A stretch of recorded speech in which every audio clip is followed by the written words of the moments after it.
that she didn't, but yet there's no other explanation that we can come up with as to how she had gotten all of those bruises. Because they were not there on the shift before, which would have been overnight, 11 to 7. And other than her, other than that particular aide, there's no one else who would have had contact with her that would have been able to, create those kind of bruises. Well, my mom saw her. My mom had seen her on Thursday evening, and there was no bruises, and she was fine. So it was somewhere between Thursday evening and Saturday afternoon. Correct. And we interviewed all of the staff on Friday who would have come in contact with her, who had her as a patient. And they're all saying that those bruises were not there at that time.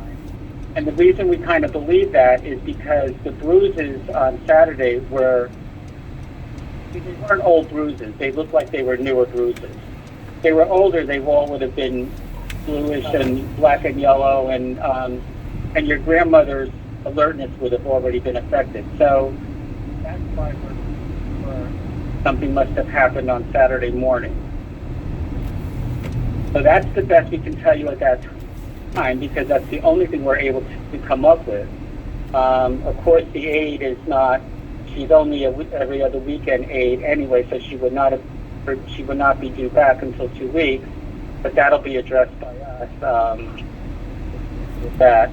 But we are also reporting this to the Department of Health, just for your... Oh, I did also. I called them this morning and I filed a complaint. Okay, so we also reported because it's something that's considered a reportable. Yeah, I did this morning. Okay, so they'll also hear from us as well then. And they'll come out and do an investigation too. From there, and we'll see if they agree with what we happened and see if they're in agreement with that.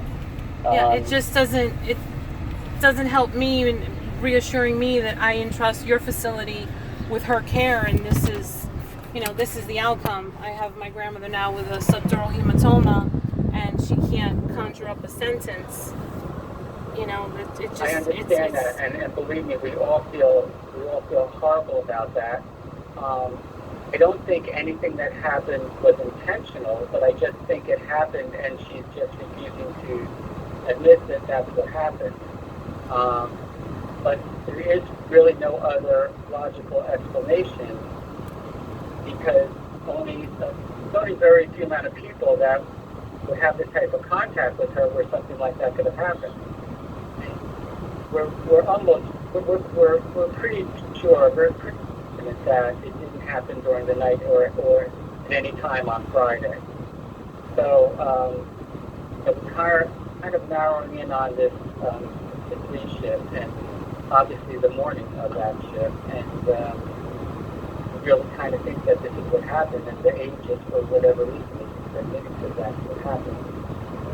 The investigation is ongoing, but we just wanted to give you a heads up as to what we think happened at this point, and we're going to continue to try to get more information and the other aides that we haven't been able to reach yet, but be confident that that's what happened. All right, I appreciate you calling me. I'm on my way to the hospital now to see her. So I appreciate you reaching out. Thank you. Okay, All right. Thank you, Liliana. Good night. Bye-bye.